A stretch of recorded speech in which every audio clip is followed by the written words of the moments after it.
She's afraid that aliens are going to come for her. You don't really believe in this stuff, do you? I never did. I have two choices right now. Either aliens grabbed her and for what purpose, or someone human took her. And again, why? This is not my world, Jake. I try to heal people for a living, not find new ways to torture them. And I try to protect people. I know. I don't want to think about all of this.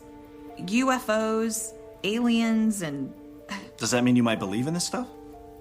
As a Christian, I have a hard time believing in extraterrestrials. But I've never met somebody who'd been abducted before. You should talk to Pastor Omak about this. I haven't talked to him in a while. I know he'd love to hear from you. And he knows something about this stuff. About what stuff? About aliens? UFOs, that kind of thing.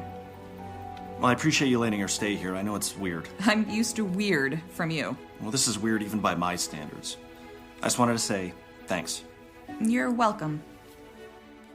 What if you were hunting in the woods and found a Louisiana girl who had just been dropped off by a UFO?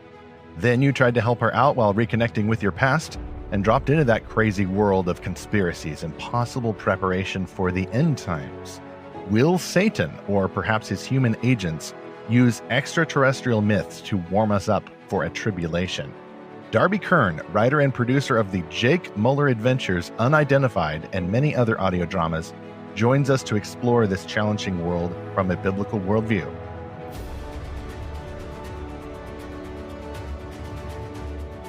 Welcome again to Fantastical Truth, the podcast from Lorehaven, in which we find and explore the best Christian-made fantasy, science fiction, and beyond. We apply the meanings of these stories to the real world that our author, Jesus Christ, calls us to serve. I'm E. Stephen Burnett, and I publish Lorehaven.com. I'm also the co-author of a nonfiction book about fiction called The Pop Culture Parent. How do you do, fellow humans? I promise I am not an alien, but I am a stranger in this world. And I'm not a lizard person, and this is episode 80. What if Satan is planning alien conspiracies for the end times? We'll be talking about Unidentified with Darby Kern. This is one of our most clickbaity titles, but I take full ownership of that just so we can have Darby here. It was the only way we could attract him into this studio. Say hi, Darby. How are you, sir? Hey, I'm doing well. How are you doing? Pretty good, pretty good. Darby and I met for the first time in Florida at the FPEA conference back in May of 2021, and now we get to re-meet for this conversation. Let's get to his bio real quick before we move to the concession stand. Darby Kern, the creator of the Jake Muller Adventures, has been a restaurant manager, a medical writer, an occupational health coordinator, a pharmacist, a soda jerk, and now he is an award-winning filmmaker and the writer of hundreds of radio dramas, including Left Behind the Kids, Left Behind the Rising, Kids Corner, Back to God, Lamplighter Theater, and Heirloom Audio's The Extraordinary Adventures of G.A. Henty. He is the writer of several stories and dramas for the Abide app. He lives in Titletown, USA, where he is involved with the Classical Education Academy and is a tour guide at Lambeau Field. How in the world did you have time for us, good sir? Lambeau Field has mask restrictions right now that I'm just kind of taking it easy. Okay. I've cut back my availability. Well, thank you for attending Maskless Now. We are all socially distanced and in separate recording studios, but the technology makes it seem like we're all around this one mahogany table. Just imagine that is the setting for this. And we have bookshelves full of books about aliens and end times and audio drama and all kinds of things. Just imagine us in this haven of wisdom. Yes. Also imagine that we're moving to a concession stand. This library of wisdom also has a snack booth outside. This is where we discuss all of our expectations for this episode. First, we will touch on end times beliefs, but this is not the episode. Yeah, I know, right? We did a creationism episode a few months ago with Tim Chafee, and now we're going to the end of the Bible, but we won't focus on the stuff that you would put together for a nice chart with all kinds of arrows and clouds and pyramids and things. That's a future episode. I look forward to doing that one, but right now we're mainly talking about my chart away then. Okay, yeah, just roll it all up there. And we'll ask Darby later where he puts that upward arrow on his chart. That's a very important thing for you. If you're into Christian end times discussion, where you put that arrow matters a great deal. This time, we're more talking about the pre-end times, or if you believe that the end times are specifically are in the future, How are we going to move in that direction? And what, if any, role do alien beliefs have in that advancement? Meanwhile, please leave your conspiracy theories, the most dangerous ones anyway, at the door. We won't be getting into those now. Sorry about that, Nephilim folks. Ouch. Christians of good faith can agree that Jesus is coming back. That is in the future. Christ Amen. will return literally and bodily. We expect that. We don't think he's already come back. I would disagree with people who believe that. He is coming back, and it's going to be amazing. And man, how much Is more that are a we looking major forward to that now? belief that he's come back? I mean, I know there are some like cults that believe There's, that, like there's, in- I think in- there there's one is in China a, that believes that. Oh, Darby may get into this too. There's at least one variety of preterism that does believe that Christ returned spiritually. And we are actually living in a allegorical or literal millennial kingdom right now. I haven't noticed that. I imagine they have some kind of loopholes to explain away some of the death and suffering still going on. Jesus is a lousy ruler. I'll He's just put it returned that way. spiritually, but not physically. In that view. Yeah, Okay. yeah. He's not a great president. Jesus. Yeah, can't even see him in Jerusalem. It's really a bummer. Christians of good faith, however, can debate end times beliefs. That is a shared agreement we have here, especially for those of us, myself, who haven't quite fixed on our exact layout of the tribulation or whatever. They're secondary, though. It's a secondary belief that everybody can agree that they're secondary, and I think have a good time discussing. We can learn from each other. Fight. Yes, let them fight, and for fun. This is a fun fight. This is more like a sporting tournament rather than an Finish actual him. war. Yeah.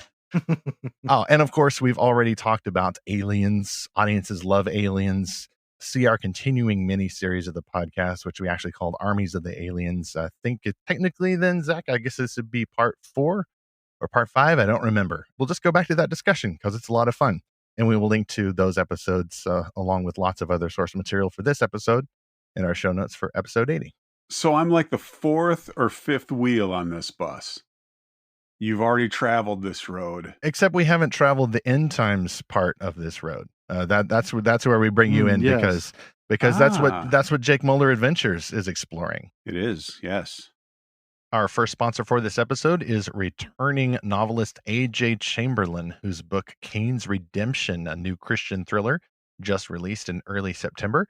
This is the sequel to Urban Angel, and its story is as follows. Winning the battle is not the same as winning the war. Alex Masters is pursuing her dreams, and Daisy has overcome her demons, but the enemy does not rest, and he is desperate to atone for his mistakes. Out of that desperation, a new plan emerges that is fashioned to exploit the weaknesses of his opponents. But even as the enemy's plans unfold, so does the potential for love. This love may fulfill its destiny, but first it must survive. And for that to happen, there must be redemption. One eager reviewer, a fan of Urban Angel, said, "I was so immersed in this book, I felt I was there walking every step with the characters. It made me think about my Christian faith and the way in which God is always nearby. I cannot recommend this book highly enough and eagerly await book 2 in the series." That fan now gets to enjoy book 2, Cain's Redemption, which is available in paperback and digital formats. You can get those links in our show notes as well as lorehaven.com/podcast sponsors. You can also explore more of both of these books in the Lorehaven library. So, Darby, we've already read your bio there and previewed the Jake Muller Adventures a bit. I just want to ask you more personally before we begin the real deep stuff. How did you discover biblical faith and fantastic imagination? What's your origin story? Well, it probably started with reading C.S. Lewis when I was a kid. At least the Chronicles of Narnia. Space Trilogy was not as formative for me. I know there's some people that would, start throwing eggs at me for saying something like that. I'm only just now reading it, so. Well, I'm throwing eggs because you called it the Space Trilogy instead of the Ransom Trilogy or the Cosmic Trilogy. I'm Team Space Trilogy, Stephen. Space is not the meaning that Lewis was going for. Space is empty and cold and void. In the world of the Ransom Trilogy, space is a full, dynamic, living place filled with the presence of Melildil, the creator. It's the field of our no bowl. idea you were such a snob about void. this. I'm very much a snob about this. Also, publication order only for the Chronicles of Narnia. But anyway, amen and amen. Thank you. Yeah, there we go. I forgot what I was saying now. Agreement. Woohoo. Sorry about that. Space Trilogy. Yeah. I grew up on Lewis. I grew up, started with Lewis, and I was at the formative age when Star Wars came out. I was 10 years old. The original Star Wars movie and all the knockoffs that came around the same time within the year or two of that, including the Ewok Adventure. That was a bit later, but yeah. Yeah. I think I was in high school at that point. So really, I missed it. I don't know what that was about. Can you tell me? Okay, one word explains all of it. Diabetes. Oh. The guy from the diabetes commercial is like the hero of that story. And, Wilford Brimley? Yeah. That's great. And he rescues this little girl whose family was killed by the evil sorceress. It's kind of more of a science fantasy and a guy with glasses. So it's funny. Well, I can't believe I missed that. Yeah. That doesn't make it bad, though. Anyway, Close Encounters came out around that time, and that's when everybody was kind of thinking, oh, UFOs are cool. And Steven Spielberg says that they're our friends, and what could be bad about an alien, and E.T. Shortly after that. And he's such a cute little monster. It really made me start thinking a lot. I didn't really form an opinion on it. I never really seriously thought that there were aliens out there because it just somehow didn't really fit what I believed about the Bible. And I was raised in a Christian home, went to a church that encouraged studying regularly and really being in the Word. Went to Awana and learned a lot of verses that I've subsequently, let drift from my hard drive, I guess. I just figured there had to be, something about this. The church that I went to when I was in high school, we had a speaker named Ron Carlson, and he came, talked about different things, talked about the occult, and he talked about who are the guys, the Freemasons and Mormons and Jehovah Witnesses and groups like that. And he's written several books about it. Now he's with the Lord, but Christian Ministries International was his jam. One of the things in his message about the occult was he talked about UFOs. And I'd never put together a real UFO occult connection there at all. And that was really interesting to me that he put that together. And he gave examples about it, and some of them are in the Jake Muller adventure. So, I mean, I don't want to spoil too much because I want people to listen to it and not be like, oh, yeah, you talked about that already. There is a strange connection between the two that Steven Spielberg denies, or at least doesn't touch on at all, or anybody else really for that matter. When I was coming up with the idea for Jake Muller, which was a very long process, it came to me that this was a way that I could go that would be interesting, and it could really play out over a long period of time, like the X-Files did. Of course, I won't go 11 years and never give any solid answers for anything. I thought that it could be a really interesting point of view that it hadn't been placed in front of them before. That was my main goal, was coming up with something like that. Then I read a book by Gary Bates called Alien Intrusion. Yeah. Yes, Alien Intrusion. Steven's read that book. Yeah, yep, terrific book. And that's awesome. If you listen to Jake Muller, you get a lot of the same ideas there, and you can probably see, oh, he ripped this off from Gary Bates, which I like to say appropriated. He explained things in a way it was very understandable and very clear what was going on in the real world. Not some science fiction sub-universe to what we have. He's talking with real world people, who are seeing UFOs 50 times a day around the world, and coming up with an explanation for it that really makes a lot of sense. Yeah, well, there's people that you can follow now that I interact with on Twitter that summon UFOs, and they very much have bought into the kind of the mashup of ufology, like the nuts and bolts research, government documents, and this sort of like consciousness dimension where it's that there is a metaphysical aspect to it, and they don't hide it. There's all different kinds of people in that world. But I'm glad you mentioned, going back a second, I'm glad you mentioned the X-Files, because that's what I was going to say. That is what sparked my interest in all of this growing up. Because the Steven Spielbergs are like, oh, aliens are our friends.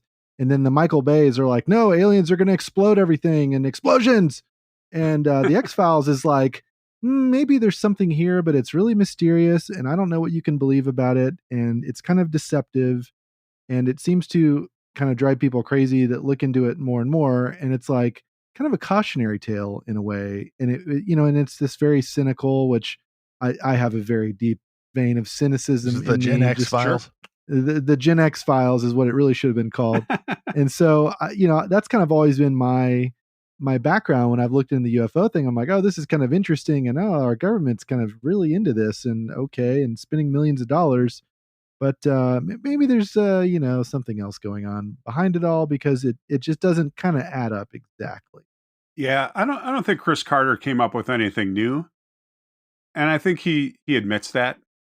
He talks about all the books that he researched and all the ideas, and most of them we'd heard before, but he made it all pretty entertaining and pretty creepy at times. But then in the end, well, what's the end? I mean, season 7, I guess it's 11? Still going. I don't know. Yeah. But in the end, he didn't really give us any answers. Right. And that almost seems to be the point of the show, is that you can't ever know the truth, Right. So that's its own worldview in a way, but yeah. Exactly. And that's really, I mean, I'm a very cynical person too. I think these days, if you're not cynical, you're not paying attention. But I think there's truth out there, and I think that it's available to us and has been for 2,000 years at least. I seem to remember back when the X-Files was still running, and as I recall, the old maxim, rather, if you either end your TV series a hero or you live long enough to see yourself remade for the streaming generation. But back when X-Files was still on network television, I seem to remember just a lot of megachurch or seeker-friendly, well-intended activity, because I think I'm not too much of a cynic there. I try not to be. I just remember a lot of X-Files inspired evangelical shtick. The truth is in there t-shirts, showing a picture of the Bible, that kind of thing. And I view that now with kind of a mix of eye rolling and respect, because I appreciate the impulse to engage with what's popular in popular culture. Obviously, helped write the Pop Culture Parent, so sure. I'm into that sort of thing. But at the same time, it can get kind of cringe sometimes, and yet I think overall it's worth the risk of appearing cringe to engage with that stuff, because at its excess, when you're not just turning aliens into movies for pure entertainment, at its excess, this can become a false religion, an occult religion. It's dangerous. You were mentioning earlier people trying to summon these entities. That is a Deuteronomy 18 violation on the court. Can we just throw that onto the concession stand too? Do not summon aliens. You don't know what you're going to get.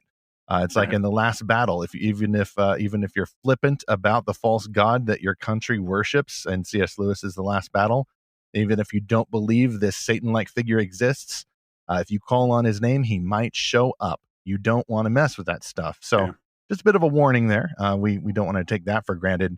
But that's why we engage with this stuff, and why we return to the topic of aliens. My view is more close to that of Gary Bates, and Zach and I went over this, I think, in one of our recent episodes about this.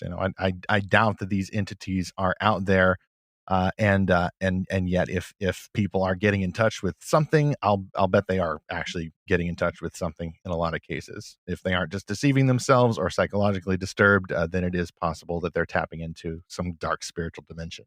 Right. Yeah. Well, and this is really an entire worldview for a lot of people, and it was, I don't know how much of a percentage of people buy into this, but it was illustrated pretty well in the movie Prometheus by Ridley Scott, that aliens are the reason that there is life on Earth, and so it is an entire, it's an origin story, and it's an eschatology, which we're going to get into eschatology in a minute, and that'll be fun.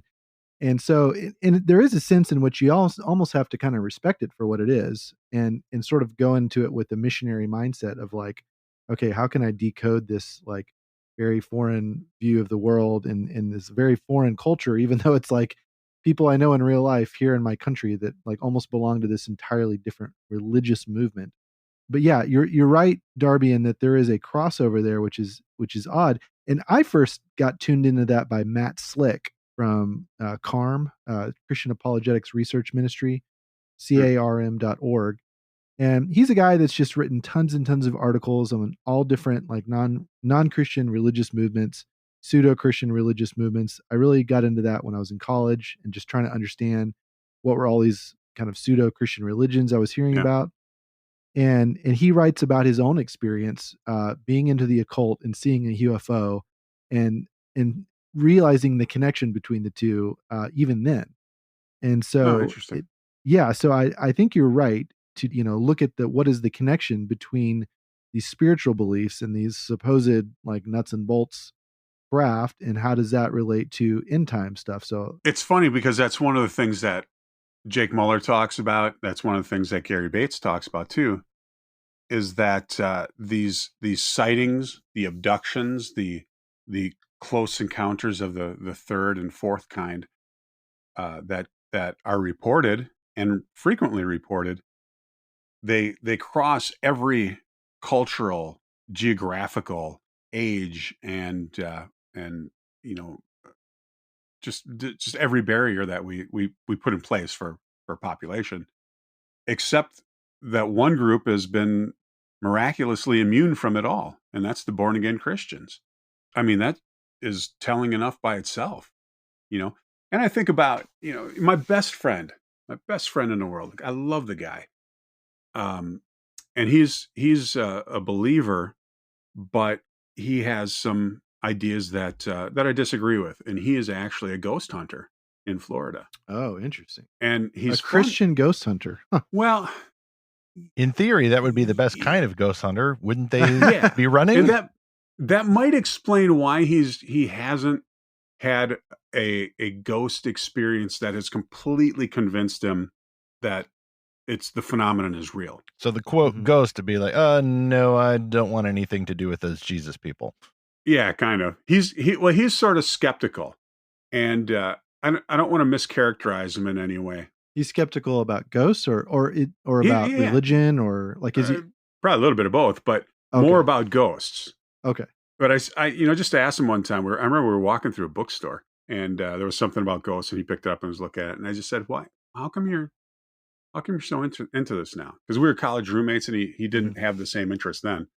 He said, "Well, think about it. If I could talk to my dad for just one afternoon and get a couple answers from him, my life probably would have gone a lot better."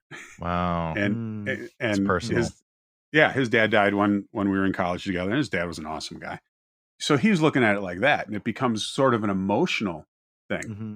He's got his PhD now in parapsychology, so he has really gotten into this whole thing. He hasn't done his psychology degree, so he's not exactly Bill Murray in Ghostbusters. That was my first reference. We're all playing the theme song in our heads right now. That's right. Well, that would, and no unnecessary judgment on someone I don't know, but that is also a risk that Deuteronomy 18 and other biblical texts specifically warn against, is the desire to communicate with the dead. That can come from an idolatrous desire to control your environment, to bring about assurance to the future. And Deuteronomy 18 has become one of my favorite texts because God doesn't just tell his old covenant people, and by proxy, us as well, I believe, Christians, he doesn't just tell them, don't do that. It's bad. You shouldn't, mustn't. No. He says, wait, hold on. I'm going to send you my final prophet. Follow him. He will give you that guarantee that you're seeking. And Christians understand that final prophet is Jesus Christ. So we don't need to contact the dead or spirits or seek omens or anything like that.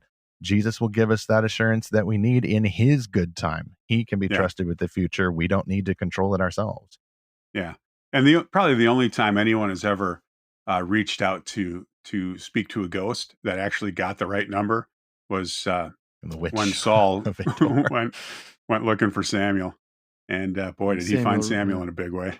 And he got rebuked by that, ghost or whatever. Yeah, it's still one of the he was dead within 24 hours of scripture, because it seems that there was a divine override, and the witch, again, like I was saying earlier, don't call out to the spirits. You might not like what you get. And in that case, it seems not to have been a demon, but it seems to have been an actual cross eternal visitation of some kind. Very, very strange. So I can just imagine a conversation between God and Samuel saying, You want Sam, me to do you want what? to take this one?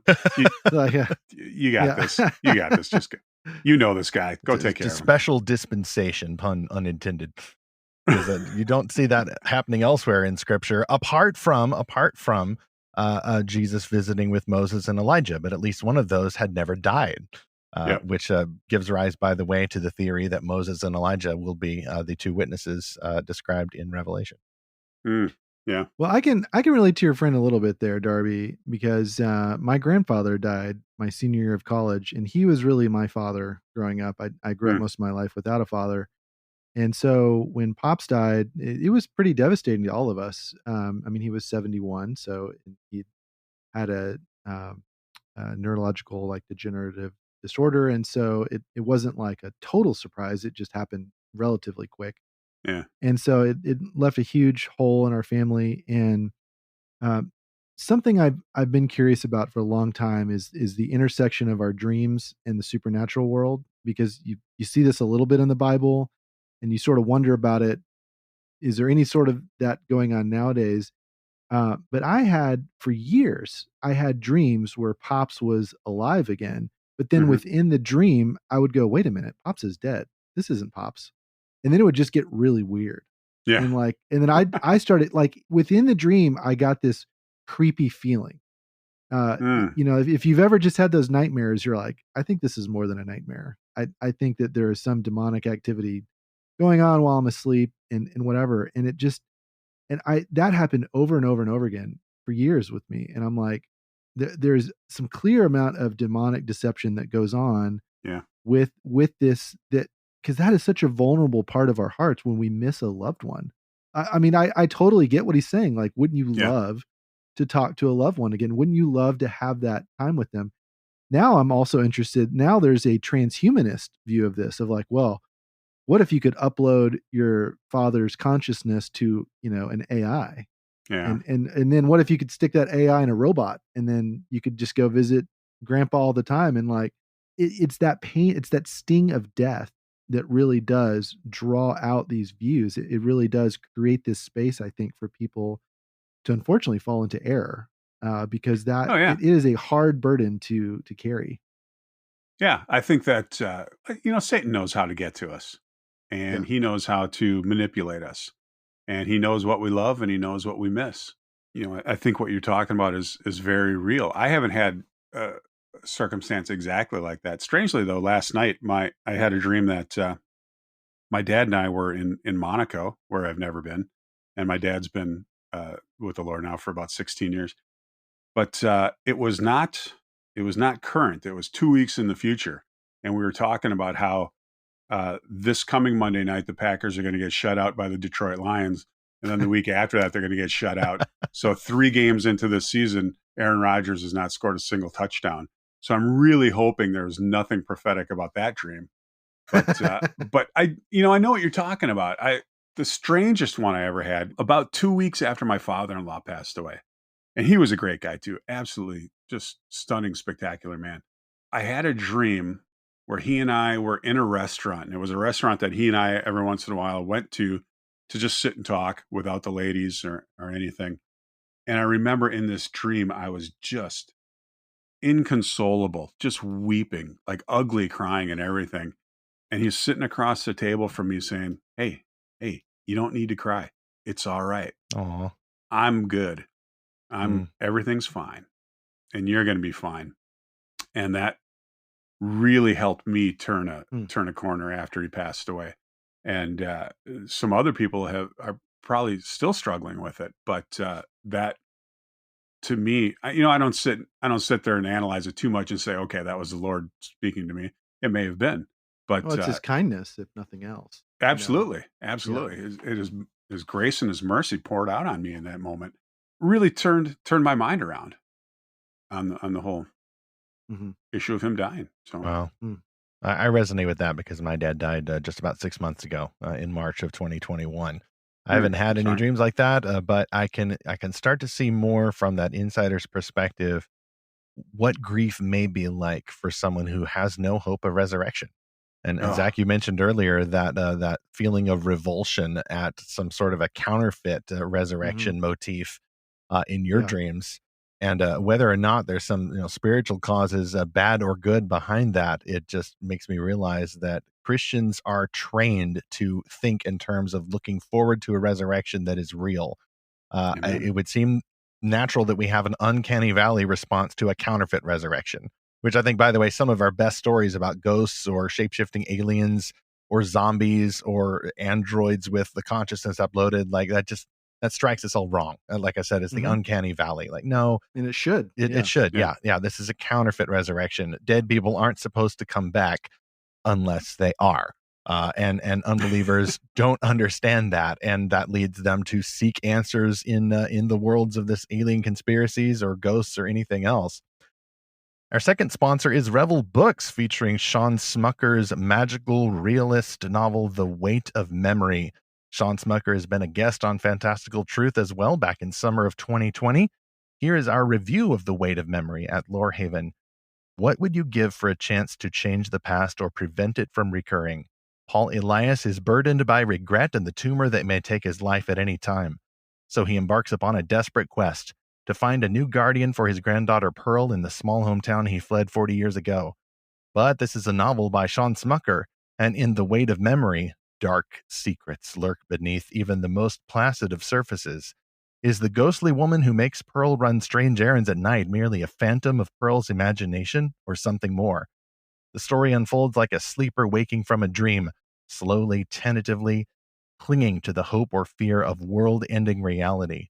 Smucker imbues his tale with characteristic melancholy, a haunted awe of lost and desolate places, but also with deep compassion for its flawed and thoughtful characters. In the end, however, the dream world never fully recedes, and The Weight of Memory may prove satisfying mainly to readers who love ambiguity. We thought this book is best for adults who wish to sink down into an imaginative and immersive reverie.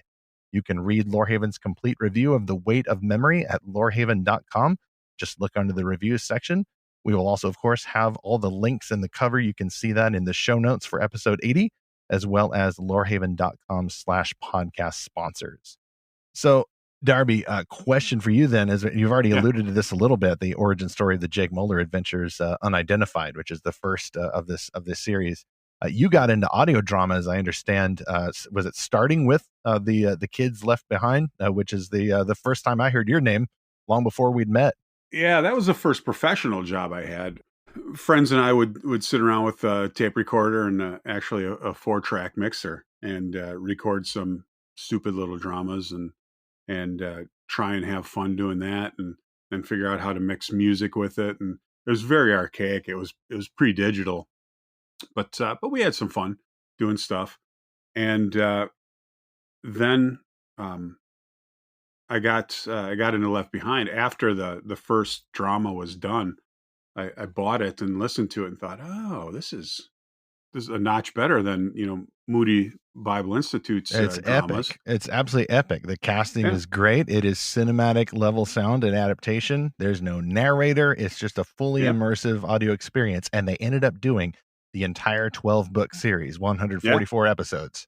Yeah, you bet. It was exciting. And I've been listening to the first one. I just thought, man, okay, somebody's doing it right. That's fantastic. And I saw the name on the back for Gap Digital or an email address for Gap Digital. So I just sent them a message, and I didn't know who Todd Bastide was at the time, but I saw that he wrote and co-wrote and directed it. I sent him an email and said, man, you're doing exactly what I'd love to be doing. Let me know what I can do. And he sent me an email back, and he liked what I sent him, the script work that I sent him. And a couple of years later, when they got around to doing the kids series, he thought of me and he contacted me, asked me if I'd be interested, which I think I thought about for about half a second before I said yes. And and then I did 72 episodes of that.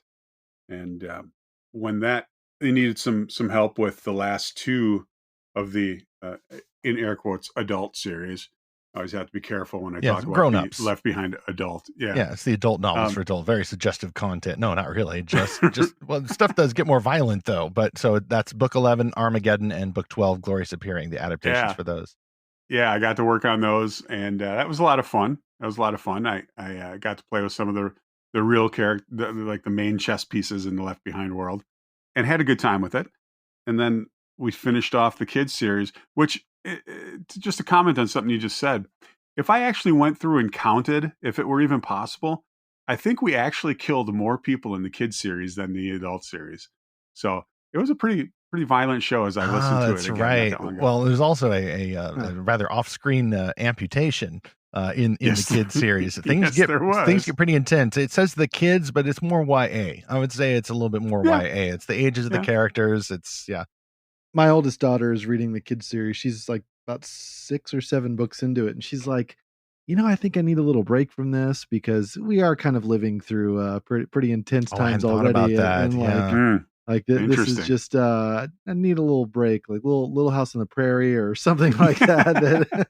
Well, there were 48 books, as I recall, 4 books for each of the 12 adult books, grown-up books. There I go, falling into the same trap. Yeah, right. But they've repackaged. You got to do the air quotes. That's right. Yes, definitely the air quotes.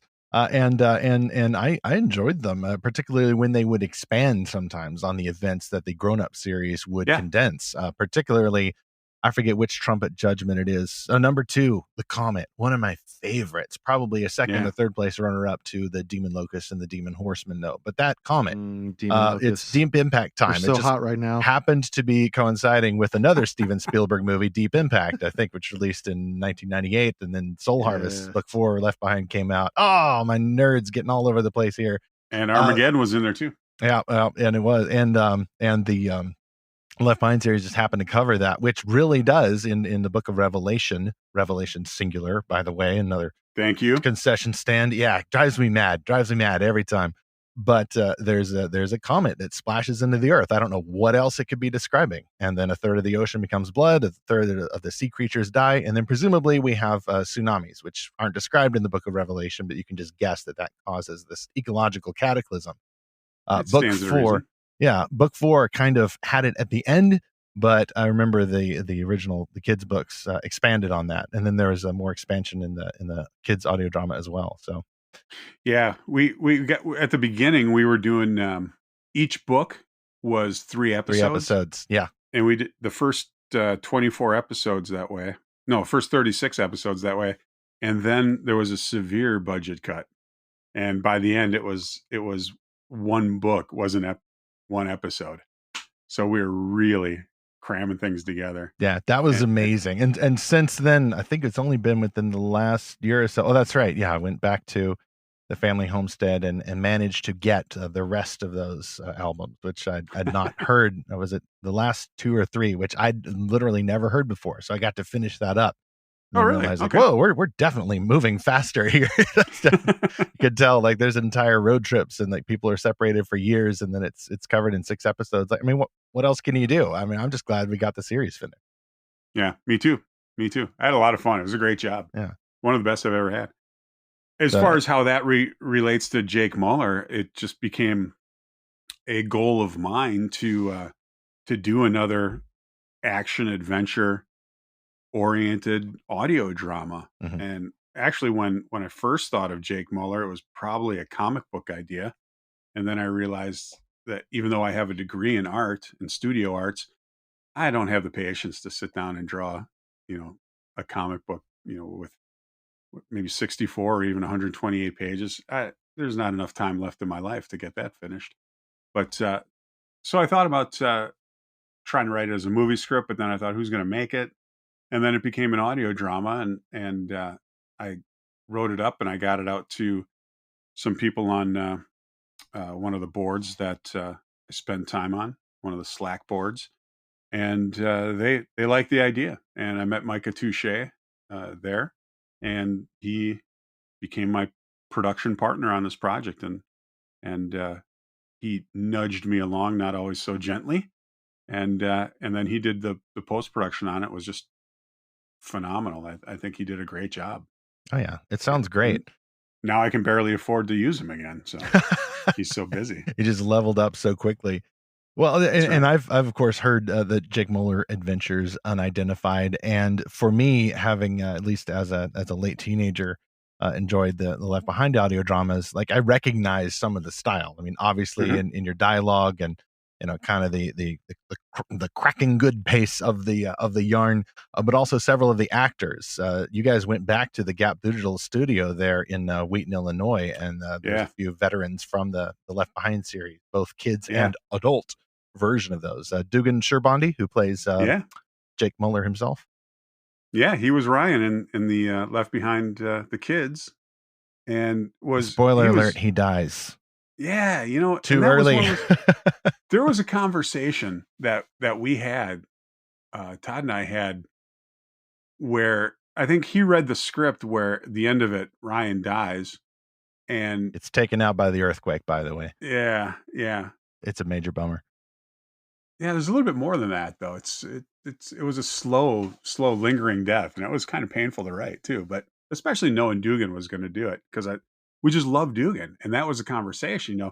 Is there any way we can keep him alive? And I said, well, he's dead in the rest of the books, so it is a major formative event for the characters. And by the way, it would defeat the odds, because the odds are that 1/4 of the Earth's population will be dead by the end of that sixth judgment. And then the stats, at least so far as Tim LaHaye and Jerry Jenkins assembled them, have only 25%-ish surviving to the physical return of Christ. Right. The grown-up authors, by the way, stretched that by waiting until the last possible moment to sacrifice their original 4 characters. They just couldn't bear to let them go, even though everybody else was dying around them. But right there by the end, they managed to hit their own statistic. There's only one surviving member of the tribulation force when Christ returns physically. Well, you need to give a spoiler alert when you say stuff like that. I really do. Let's just go back and cut that in. I figure everybody, look, you see Left Behind books, at yard sales nationwide. I'd like to think that everybody had a chance to catch up, but anyway, the cast is just great to hear, and then just the kind of familiar style. Yeah, Amy Lilly, who played in the Grown Up series, and she's fantastic. Dugan Sherbondi is fantastic. Nobody knows these people's names, right? But they're awesome. These people have made me cry. Tom McElroy, who played Rayford Steele, he made me cry. You, Darby, your adaptation made me cry. So thank you. Wow. Thank you for that very much. Well, especially with the Glorious Appearing adaptation. Yes. Yeah, that was an amazing book to work on. And it was one of those that if you read the book, you think, oh man, how do you adapt this stuff? And it was we adapted it pretty straight. So I think the hardest problem Todd had was finding an actor who could portray Jesus. And I think he made a good choice. I don't remember who it was off the top of my head. Well, he sounded like Steve Green, the Christian recording artist, most popular during the 90s, as I recall. Interesting. Yeah, and the original lead singer for Whiteheart, by the way. Oh, okay. Yeah, no, he kind of had that mellow, powerful voice. I don't know how else to describe it, but anyway, Jesus does not return in the Jake Muller adventures, but I would say this is my head canon. I would say that Jake Muller, it could be in canon with the Left Behind series, because we're not in the tribulation here. There's no Antichrist on the scene. We don't have judgments. This is a speculative engagement with the possibility that Satan uses alien conspiracies to warm up to or prepare for a final tribulation period. And that's where we move into the end times portion of the podcast here. Darby, right down to your name, this is something you've grown up, you mentioned earlier, you grew up learning about, beliefs in how Christ will return and what the wars and rumors of wars might lead to and all of that. Yeah. Can you just summarize real quick, what's your end times chart? How do you see these events shaping out according to how you read Daniel and Revelation and all the rest of it? And Ezekiel, yeah. And Ezekiel 38, 39, you hinted at this a little bit. I actually truly was named after John Nelson Darby, who is often mistakenly attributed with the creating the idea of the rapture. Yeah, we had everything going nice and well. Everybody was a non-millennialist till he got here. Or that's what I've heard. Yeah, that's ridiculous.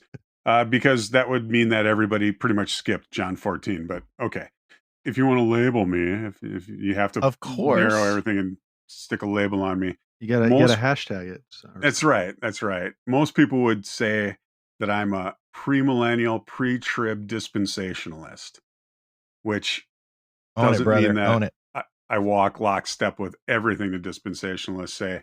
Off the top of my head, I can't think of anything I disagree with them on, but I don't agree with any one person ever about anything. Sometimes I'll disagree just out of spite, but I would say that's what I believe. I believe that even right now, the pieces are in place, as Jimmy DeYoung would say.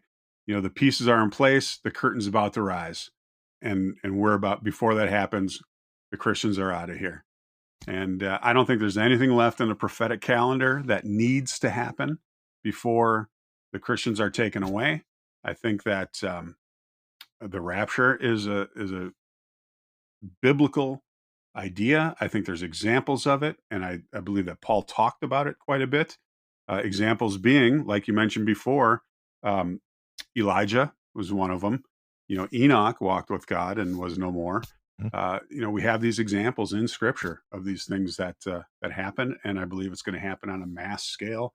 And I'm not hanging around for the second bus, man. As soon as I hear that shofar blowing, I'm going. Do you have the sticker on your car to warn other motorists? I don't. No. I don't either. I figure, you know what? It would, if they need a near miss with a suddenly unmanned vehicle after rapture, then that'll wake them up. I think that if I have vanished out of my car, a rapture style, in classic manner, and the vehicle has suddenly become unmanned, then the guy behind me who's following too close enough to have seen the sticker if I had it, he needs to have a near miss with the car in order to wake him up to the reality that we are now in the great tribulation, and he had best get right with the Lord before the beast arrives and all the plagues soon after. So that's why I don't put the sticker on my car. Right. It couldn't but be. But our because, job is to do that before this happens. We need to evangelize before. Yes, agreed. So I speak, for my part, I speak fluent Left Behind-ese, as you've no doubt been able to tell, to a fault, to several faults. But as you and I have discussed before, Darby, I've gone a little soft on the rapture as we move toward whatever is going to happen for several reasons. But frankly, I've not found a better Christian end times view that I can throw my support behind. So I remain fairly agnostic. I am mainly interested in Christ's return, his physical return to earth, to nuke the armies or whatever else is waiting for him. I'm pretty sure we'll have some kind of battle at the end. It just seems that everybody is too ornery not to oppose him when he shows up. Right. Somebody's going to be shooting at him, and it's not going to be pretty when he starts shooting back. The sharp sword from his mouth, described in, I believe, Revelation 19, which is the word of God, cutting everyone apart, divine justice in its early stages. He touches down, and then whether or not there's a literal millennium, I'm not sure. But either way, I'm more interested in the new heavens and new earth that follows. Satan is really and truly banished. He's not going to come back for a last-minute rebellion. As far as I know, he's at that point, he's really and truly banished. And then we are living in the eschaton, the end, the very end, the paradise, new heavens and new earth. Yeah, the kingdom, exactly. Capital K, under the capital K, King Jesus. And we're going on adventures, discovering strange new worlds, enjoying fellowship, and all to the glory of God forever. So I do get distracted by that final promise. And so, maybe I need to start going back and looking at the prophecy again, whether or not aliens figure into it or whether there's a literal final Antichrist. Like, all of those are completely legitimate options for Christians to have. I just find myself more interested in resurrection and the new heavens and new earth these days. What about you, Zach? Yeah, well, I was going to say, Darby, I came from a church in college that was premillennial, pre-trib, dispensational. So I'm very familiar with that view. I still have a lot of, I don't know, I wouldn't say I've totally turned away from that view. It's probably not what I think is most likely now. I'm a little more on the fence with this, along with some other things. But yeah, I was thinking a minute ago how, there's so much good fiction for this view. And then there's obviously a lot of good fiction for the amillennial view. That's basically all secular fiction about the end times, like Deep Impact or whatever. Right. And then there's even some good fiction for the postmillennial view. This is the Lamb Among the Stars trilogy, my favorite Christian sci-fi. Isn't that the only post-millennial fiction? Or are you talking about like the preterist fiction, like Hank Hanegraaff attempted? I guess, yeah, I guess maybe I'm lumping those in together, but well, they do correlate, but they're not always attached. But Yeah. I mean, you have to put those prophecies somewhere, and a lot of people stick them back there with AD 70, whether or not you believe that Revelation was written in 65 or 95 or whatever the dates are. Well, and really my favorite pre-trib fiction series is the Christ Clone series that was written by James Bosinger. He worked at the NSA and the DIA, and he wrote kind of more of like a political thriller version of the end times, but it's also, instead of everyone disappearing from their cars, they just kind of keel over. I didn't like that part. It's like everyone just has a heart attack. So it's definitely the grittier, darker version of Left Behind. And I gotta admit, look, I've got a Zack Snyder penchant. version. Yeah, I've got a penchant for horror and It totally and is, though. that kind of stuff. In So, slow yeah. motion. Yes, and oh man, it's really super creepy. I want to read that again sometime. Isn't that just a little bit Gnostic, though, to imagine that it's just the souls being snatched away, whereas arguably a bodily rapture, whether or not there's some Gnostic ideas later with the resurrection, you get the body snatched away without the clothes and dental fillings and hearing aids and everything. At least it respects the idea of God made the human body. It's meant to go somewhere. Metaphysically, I don't know how that works with the resurrection, and I still think that the rapture idea splits the biblical singular promise of a final one-time resurrection as described in 1 Corinthians 15, but that's neither here nor there. The point is that if there is a rapture, I think it will be bodily, and I think it's a little weird just to imagine that everybody just keels over because their soul got snatched out by what, Dementors? Like, it's just a little, it hits me all wrong. What I have yet to find is fiction that represents my current favored view, which is premillennial post-trib. So the idea that there will not be a rapture, or there will not be a secret rapture, that Christians alive today, like if Jesus is going to come back in a few years, then we will be there through the entire tribulation, and then we will then be raptured when he returns. Unless we die. I have yet to find a series that reflects that. The only way I've been able to like find something that explores this is basically the Left Behind series minus the first. That's what you do. You just do a fan edit. Yeah, right. It's just like a selective view of the Star Wars prequels. You just cut out the stuff you don't like, and you start in like halfway through book 2 and ignore all the rapture flashbacks. Like with VidAngel, you can with VidAngel not only can you take out all the swearing and everything, you can actually take out all the Jar Jar scenes. And so maybe I could do the VidAngel of the Left Behind series and just cut out all the rapture stuff, and then just keep watching. I actually isn't it remember, suggestive though that you can't find any fiction that supports that? It's too depressing, really. It really is. It's the narrow road. It's the narrow road, and few find it. Okay, so this is funny. I was active because it's the saddest. It's narrow view. Something in the late '90s, early hundreds. I was active in the old Left Behind bulletin board. There was a bulletin board that Tyndale House Publisher set up. It was an official fan site. I remember that. Yeah. It was cool. It was literally probably part of my formation in getting into internet fandom, because it was a very early example of an internet fandom, and the publisher was endorsing it. And Jerry Jenkins was around there. He liked my fake prediction of a rapture to take place on April the 1st, 2020. So, you got to interact with the big author, which is pretty fun.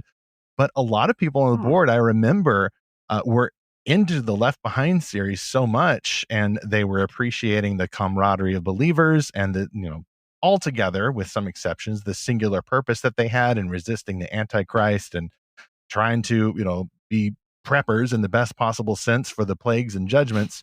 And some of these fans were going, man, kind of a shame that we got to have a rapture first. I'd kind of like to be around for some of that. And I'm staring at my computer screen going, what, are you crazy? But at the same time, it makes a little sense, a little bit of sense there. What's the problem? That's the concern I had with stories like that, whether it's Left Behind or, A Thief in the Night, if you're as old as I am, or just into kitschy, bad Christian movies from the 70s. Don't worry about it. You do remember? Oh, man. Well, I'm aware of it. Okay.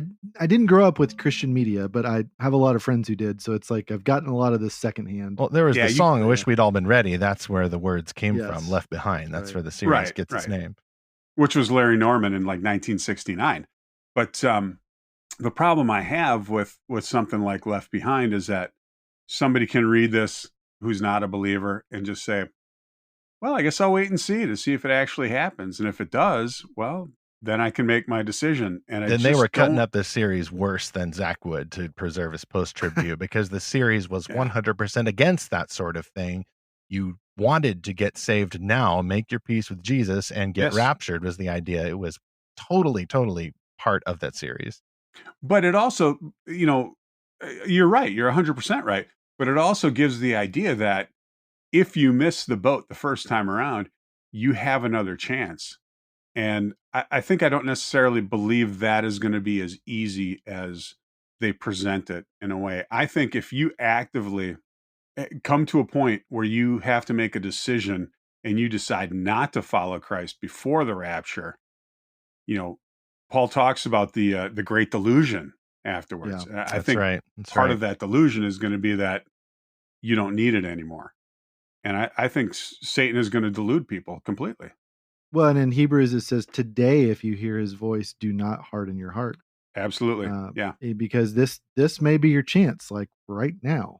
Yeah. So don't wait for a imaginary event in the future, or not imaginary, but don't wait for a potential future event to then potentially, accept Christ. But like, do it today. If you're convicted, God doesn't right need to now, prove do it himself anymore. Right. Exactly. If he ever did. Our final sponsor for this episode is, again, the Novel Marketing Podcast. This is hosted by Fantastical Truth ally Thomas Umstadt Jr. This is the longest running book marketing podcast in the world. So Fantastical Truth and Lorehaven fans know that we emphasize fan-centeredness. We want to approach stories not necessarily from the perspective of folks making these stories, because there's so many resources about that, but to enjoy these stories, to explore them as Christians. There are plenty of other resources that address writers and the creative process, including those who are doing it as a hobby and those who also want to do this professionally. And Thomas explores how authors can best reach their readers through the Novel Marketing Podcast and many other resources that he provides. You can subscribe in your favorite podcast app or listen at novelmarketing.com. I've been listening myself to the Novel Marketing Podcast for years before they became a sponsor, so I'm pretty familiar with the good stuff that Thomas is doing there. One of my favorite episodes is the 10 Commandments of Book Marketing, which I think they recently just reran in the summer. Commandment number 1 we went over in the last episode, but I especially like commandment number 2 as well. Thou shalt write for thy reader, not for thyself. That's the one where Thomas is sharing that Lorehaven mission, incidentally, is that a good author is going to focus on the needs of the reader. I view this as a Christ-like sacrifice. The Bible says that Jesus, in coming to earth as a man, surrendered certain divine prerogatives. That is something that Christians are commanded to imitate, and I view that as something that Christian authors must also imitate. This is not an act of compromise. It's an act of service. It's an act of humility to listen to people who've gone before, editors, publishers, whomever, who may know a little bit more than a new author or even an experienced author, what the readers will benefit from. You can get the rest of those 10 Commandments of Book Marketing at novelmarketing.com, the podcast from Thomas Umstadt Jr. We will have that link in the show notes for episode 80, as well as lorehaven.com/podcast sponsors. Well, whether it was John Nelson Darby or Tim LaHaye and Jerry Jenkins at Tyndale House Publishers, one way or another, the rapture idea has gotten so popular. We now have literally secular stories exploring the idea completely void from the Christian worldview. It's the weirdest thing, but it has gained popular cultural traction. And so I'm with you, Darby. There's a risk that brings, if nothing else, that people will then say in the back of their minds, well, I'll wait and see if there's a rapture. And if there is, then maybe I'll look into this. But the other possibility, which Left Behind series explored a little bit early on and then got distracted because there's a lot more plagues going on and there's only so much time even in a 12-book series. There was an early idea as voiced by Antichrist Nicolae Carpathia in the book 1, and then obviously also in the kids Left Behind series. And that's where we get to Jake Muller too. There's this idea that people will explain away the rapture with some sort of extraterrestrial notion. Aliens took the people away, whether it's bad aliens or good aliens or what. And then, in the Left Behind series, there's just a lot to do. And we kind of gently move on from the idea of people trying to explain the disappearances. Yeah. I had a lot of fun with that in the kids show. Yeah. Oh, yeah. Yeah. Because there's room to explore. I mean, you get a spinoff series like that and there's room to expand on those things and still be faithful to the canon.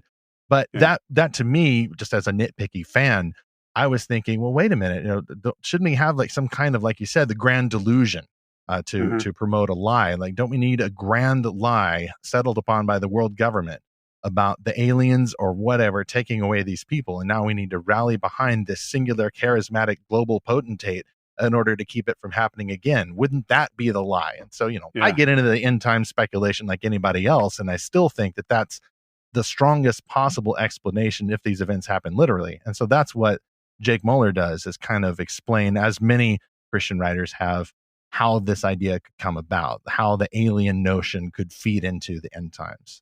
Right. And Jake Muller broadly is about spiritual warfare.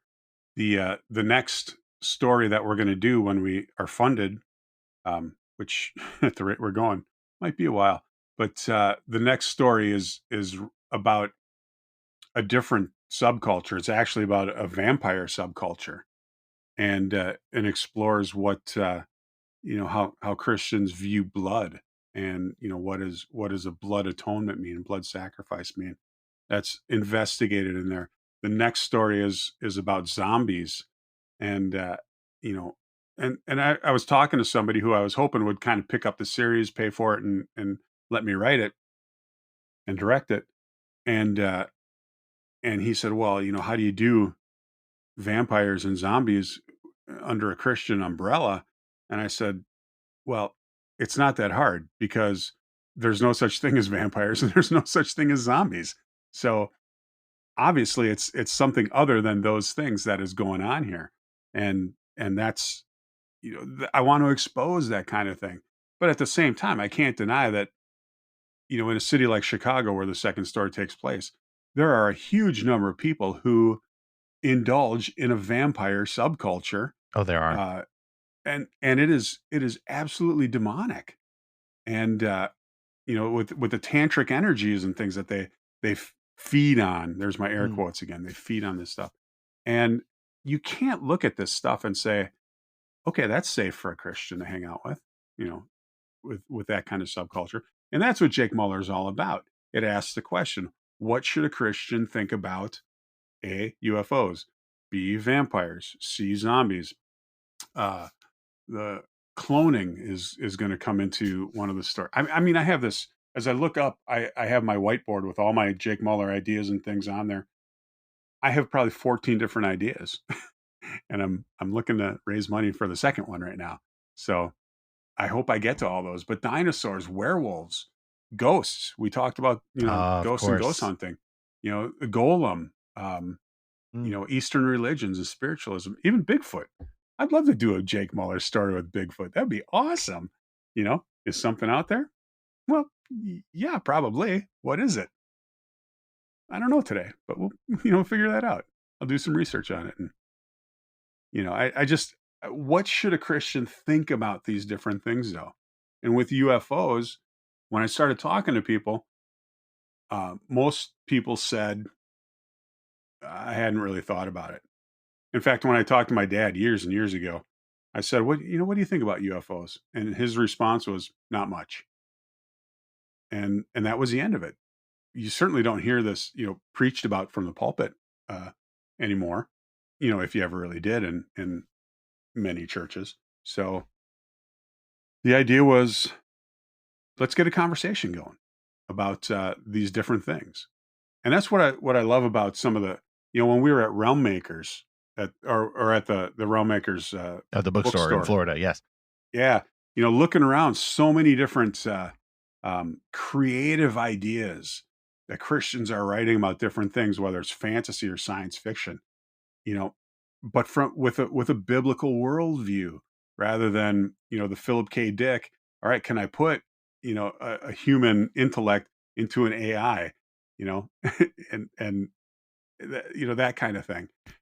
Christians are doing this stuff now. 25 years ago, a friend of mine tried to publish a book or get a book published that was a fantasy book. And all the Christian publishers told him his story was too weird because there was a floating sword that glowed. That wouldn't even turn a head these days. Right. Yeah. Yeah. Folks are a bit more open-minded in a good way. Well, we have a book with the floating hand writing on the wall. That's true. Yes. Yeah. Stuff floats in the Bible, including at the rapture, human beings. That's right. Whether they're floating up through the air literally or going into some pocket dimension where heaven is. Like there's room for biblical speculation there. And Yeah. I'm glad to hear that if Jake Muller keeps going, it's not just going to be aliens he's investigating, but all of these other things that people will use as either a fun Halloween decoration or something worse, something more perverted. Like the idea of the zombie, like we were talking earlier, is a counterfeit resurrection. And the vampire is a counterfeit sacrifice. Leviticus literally warns against consuming blood because the life is in the blood. Even with your animal sacrifices, you were not allowed to do that. Blood is very important in the Bible. You don't treat that casually. You don't spill it casually. If you do, then you may need to pay with your own life.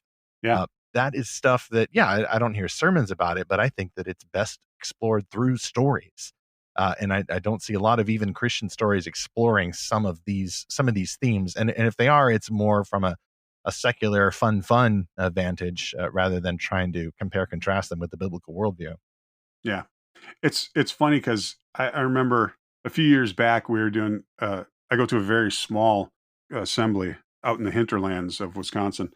And a few years ago we were doing a VBS where one of the songs that was part of this VBS program was There's Power in the Blood.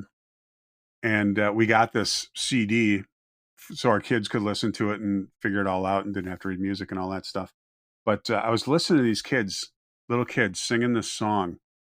And first it sounded to me like a bunch of, kids in Alabama sitting on a porch, with coveralls ripped up and everything. It was a very bluegrass version of the song. But I was listening to the words and all I could think was, if a non-Christian heard this stuff, somebody who really had no idea what we're talking about artistically heard this, they would think we're the weirdest bunch of people in the world. Have you been washed in the blood of the Lamb? It's a crazy idea, but artistically it works for us. Practically or rationally, you hear that and think, okay, these guys are weirdos. I don't want to have anything to do with that. Well, that's nothing. We have a Savior who said that unless we eat his flesh and drink his blood, metaphorically, you will not enter the kingdom of heaven. Protestant. Right. We're very Protestant here, regardless of our end times beliefs. The day may come when we have a Catholic on who explains transubstantiation to us and the metaphysical, etc. But it is not this day. What's to explain? Yeah, well, that's true. Zach, you had a few thoughts about. You sent us some notes about how UFOs could feed into a literal end times schedule. I wonder if you could go over those real quick, and then we just finish off by a little final speculation about how this could lead up to a literal tribulation. Yeah, there's about 4 different theories I've kicked around, like what could explain the UFO phenomenon. It's interesting. You said how you asked your dad, "What do you think about this?" And he says, "I don't." And that's the same exact conversation that was had by someone in the Pentagon and this Pentagon official or analyst, whatever you call him, Luis Elizondo, that became the head of the Pentagon's UFO research program called ATIP. He was asked, "What do you think about UFOs?" And he says, "I don't." They said, "Okay, you're hired. You're the guy for the job then." So it's very interesting how they took that same approach. They didn't want healthy skepticism. Yeah, and he was a counterintelligence agent, and so he was used to, trying to decipher, all the activities of the enemy, of terrorists, and by the clues they left behind and stuff. But ever since that came out a few years ago, I'm like, okay, what is behind this? I mean, our government has been interested in this since the 40s, and there was Project Blue Book, but more recently there seems to be a real. I mean, they're putting tens of millions of dollars into this, so they obviously think something is there. So obviously there's all the mundane human explanations, or the Bond villain one is my favorite one, right? But the the supernatural explanations, or the, I guess, paranormal ones are. I think the first one we kind of talked about is that there is an intentional element of deception behind this whole thing that will be used to explain away the rapture. I think that's a very common view among Christians. I think it's a very plausible view. So this is a pre-trib rapture because there's not time enough to explain away the rapture if it's post-trib. Okay. Right. So this would have to be a pre-trib kind of thing. Or mid-trib if you wanted to include our mid-trib brethren. I mean, it also could be like, few of them. even for a post-trib view, it could work because the aliens are the ones responsible for all the plague judgments, and so the aliens sent the comet, Oh, the I see. aliens sent the demon locusts. Well, And they so are the it's sort demon of a way locusts to or the horsemen. Yeah, there you go. It's the powerful deception that Paul talks about, is that there is such a thing as alien spacecraft when it's all this projection by the enemy. The second one, though, that I kind of like, this one, is that UFOs are the scout ships for the demon locust mothership that drops into the earth on Revelation 9. So there's obviously a lot more sci-fi. Yeah, to I'm down for that. I'm down for Sounds that. a little Scientologist to me, but okay. Yeah, a little bit, but Right. but you've got a no Xenu involved. You've but got yes. a biblical hollow earth theory, as in Godzilla versus Kong and other fine quality stories. You've got a hollow earth theory right there in Revelation 9 for the fifth trumpet judgment. You've got the demon locust coming up out of hell, out of Sure. some cave, like Pacific Rim. yeah, or Frank Peretti's door in the dragon's throat. I'd like to think that, yeah, maybe there's some sci-fi explanation behind that if it turns out to be a literal event. But then I for my part, and I'll let you keep going, Zach, I think that it's more, if this goes on, it's more about demonic projection, illusions, or just a mass delusion spread by word of mouth, augmented by the Antichrist or the false prophet, because it's the false prophet who does a lot of the talking if you read Revelation 13. Yep. Yeah. Now, my third and fourth theories here are answering the question, okay, if there is something real to the UFO phenomenon, why is it so elusive? Why has there not been a UFO Pearl Harbor or UFO 9/11? Like, why if these are like hostile beings or something, why have they, not shown up in why have they not landed on the White House lawn? And that's kind of what the second theory says. Well, they're scout ships, so they're trying to stay hidden. But the third theory here is that UFOs are, again, in the demonic realm or the supernatural realm, and the sightings are kind of accidental. And so that's why they fly away. Like, so famously, the Navy pilot that encountered the Tic Tac UFO in the Pacific Ocean and kind of had this little dogfight with it, and then it flew away, and then they didn't see it again. So the demons are going, oh, whoops, too early. Yeah, right. You weren't supposed to be here. And so they're under some sort of restriction, in that when in the book of Job, where God lays out the permissions and the restrictions on Satan The when devil he's tormenting is God's Job. devil. Yeah. As if they're being restrained? Yeah, as if they're being restrained. And so hey, that sounds familiar. The demonic deception that's inherent to this is the mythologies that's being built up around them. So there are quite a few of these that you can find that people are saying, oh, these are interdimensional beings, and this, that, and the other.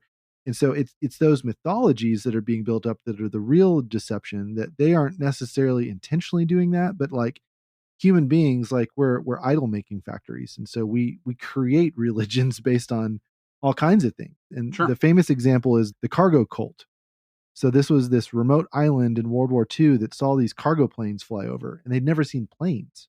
And they never really had contact with the outside world. I forget which island this was, but they developed this entire religion based on these planes. And so you got to, and whether demons were a part of that or not, that is the demonically inspired sinful nature of creating gods out of nothing. But the fourth theory is that UFOs are some kind of extraterrestrial biological beings that God created elsewhere, and they don't really have much of an impact on human history, or they have no more consequential impact than the Spanish coming to invade the Aztecs, or Columbus coming to New World.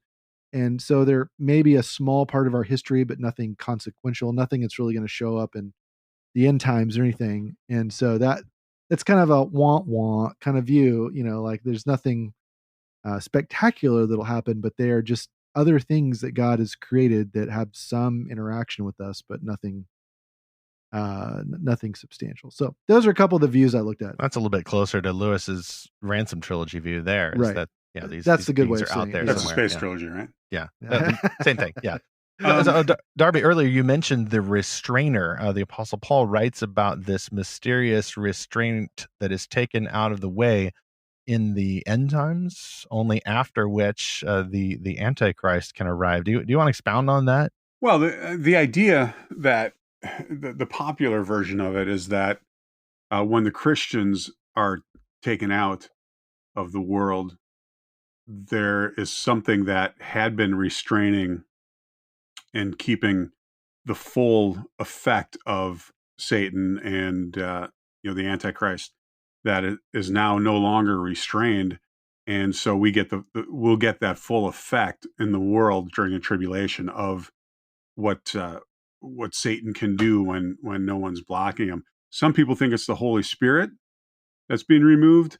Let me preface this by saying I don't know, but I'm left behind to make a good case that that's not what it is, because there's still people who are coming to salvation through the Lord Jesus during There's the tribulation. 144,000 witnesses who may be literal from the 12 Just for tribes of Israel. starters. Yes. Yeah.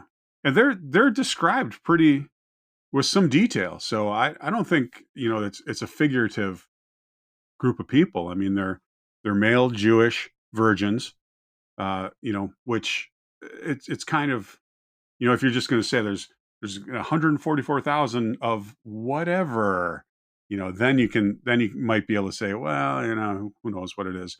But he's pretty specific about how he describes them. So I think that is a literal group of people. And I subscribe to a pretty literal interpretation of the Bible to begin with. So I'm one of those, one of those people that not everybody likes. Thank God for you, brother. That's my story. I'm sticking to it. It's not my story. It's his story. I'll stick to his story. Oh, but the overall meaning of the restraint taken away is that whoever that is, after that, the devil can go wild. He's gotten all of these conspiracies or false religions in place, and then once the church is evacuated, then you can go nuts with the end times, and you can explain things away with aliens or monsters or whatever. Right. Do you think that is a possibility? It wasn't so much in the Left Behind series, but Jake Muller kind of moves a bit in that direction. Like, what's your theory? It's always a possibility. One of the things I've learned since Left Behind is that whatever God comes up with is going to be so far removed and better than what we can come up with our puny minds. I mean, you look when Left Behind was written, and even when we were making the audio dramas, which was pretty much along the same period of time, we couldn't have imagined the world that we're living in right now with just the internet being a force the way it is. Even something like Facebook being such a a driver for society and how we behave and how we treat each other. Just we couldn't have imagined that it would be so easy to call someone across the other side of the world an idiot. But now we can do it at the a couple of keystrokes. But and I'm not saying it's a good thing or we should do it, but I think that we whatever God comes up with is going to be so much better than anybody could write about. Amen. And I mean, I have ideas in my head for different end time stories, and there's a story that I really honestly started probably thinking about in the early 1990s before I even read Left Behind, and it involved building up to the rapture and the things that were going to happen. And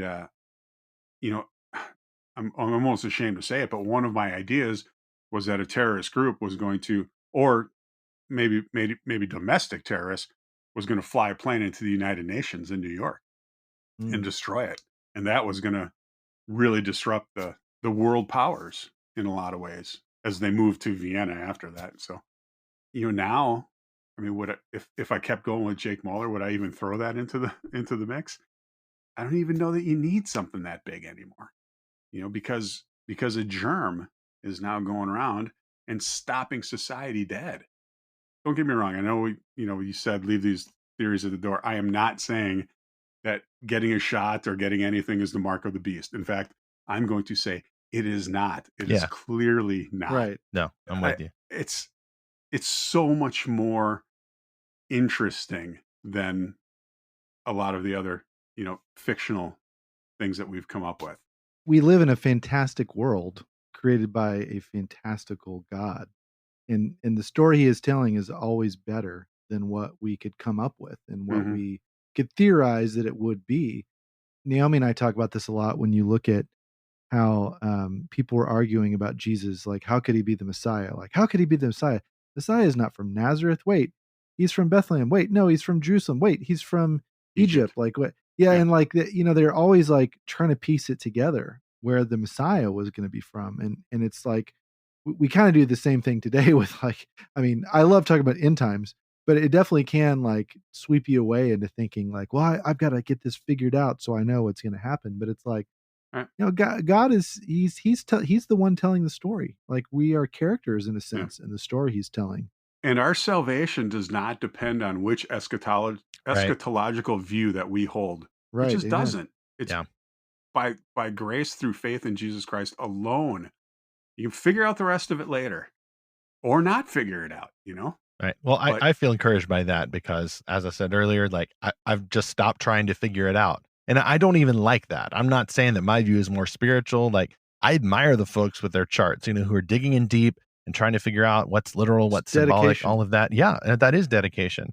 And, and the more cynical side of me thinks that if Christians were not doing this, studying these things in good faith, we might be getting into even more trouble over social media, arguing with each other about other things. And that makes me wonder, like, Right. was end time study a form of restraint against Christians yelling at each other about other issues? Maybe we needed this distraction. And then ultimately, like you said, we would all be surprised when the actual true story came to pass. And then we'd look back and go, oh, now I see how it all fits together. Right. And I think ultimately that's what's going to happen anyway. But, we are admonished, study to show yourself approved unto God, a workman that needs not to be ashamed, rightly dividing the word of truth. That is what we are told to do. And so I think we need to understand these things. You can also make a case that, between a quarter and a third of the Bible is prophetic, or was when it was written. So to ignore prophecy, I think, is as big a mistake as putting too much into it. It's like the number of the beast. Okay. I've been reading a lot about this lately because of something that I'm working on, and just doing the research, nobody will say, I mean, I wouldn't trust anyone who did, but nobody will say, okay, I know exactly what the number of the beast is. And in Revelation 13, it says, let him who has understanding calculate the number. And it's one of those things that until it happens, until he is revealed, we're not going to be able to figure it out. But afterwards, you'll be able to say, okay, gotcha. That makes perfect sense. Mm. But in my view of eschatology, I'm not going to be here anyway. So Right. Yeah. Well, that makes I'm sense. not going to worry about it. That makes I'm not sense. gonna worry Cheat about it. code. Yeah. I think that is just a great way to approach it with that kind of humility, and particularly making sure to keep those secondary issues secondary, but not dismiss them. It's still Right. valuable. Christ commanded his apostles, and I think by proxy also commanded us, watch. He urges people to watch, and Yes. whether or not these are future readers in the tribulation, surely there was immediate application for his immediate listeners who needed to watch when the Romans are about to invade Jerusalem. But I don't know if that warning stops there. It seems to be an overall encouragement for the church to watch the skies, to always be looking forward to his coming, but then also being aware of those warning signs as we move toward them. Zach and I actually alluded to that in the title for our last episode, The Wars and Rumors of Wars. And fantastic stories, in addition to studying biblical prophecy, can be a great way to train our heads and our hearts to watch for those things. And ultimately, it is all about looking forward to not the Antichrist to fear him or aliens to fear them, but we're looking forward to the return of Jesus to worship him. What happens before then, we don't quite know yet, but it sure is going to make for some great historical end times fiction when we're finally safe and secure in the new heavens and new earth, and we've got time to do that sort of thing. Yeah, we know who wins, though.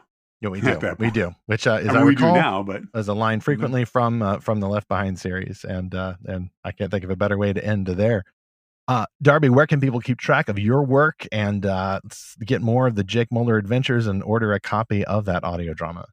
The Jake Muller Adventures, you can go to www.jakemulleradventures.com and you can purchase a download or a CD there.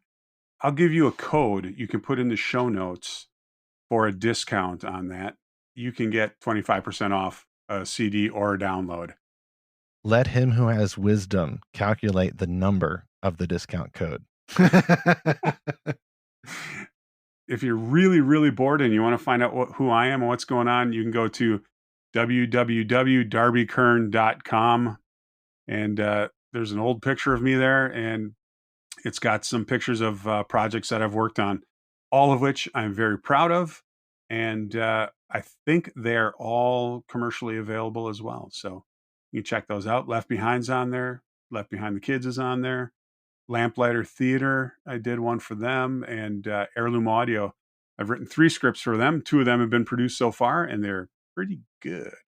The third one, of course I have to say this, the third one, which hasn't been produced yet, is the best of them all.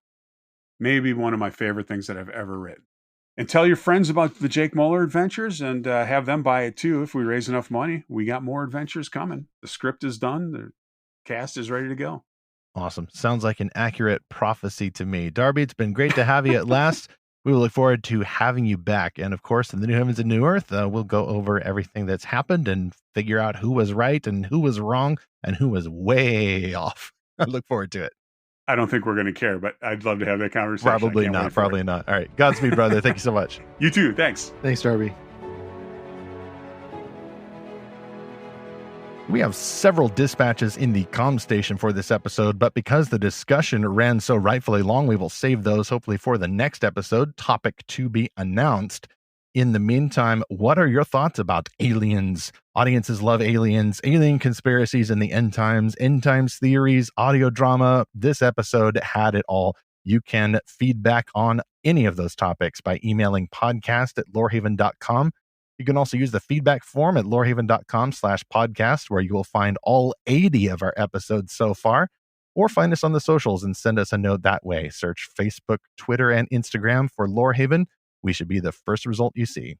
Meanwhile, regardless of where you put the arrows on your end times chart, or whether you expect the Antichrist or alien conspiracies to come before Jesus returns to Earth, make sure that we are longing for his coming, especially in a pandemic era when there's lockdowns and controversies and all of these things.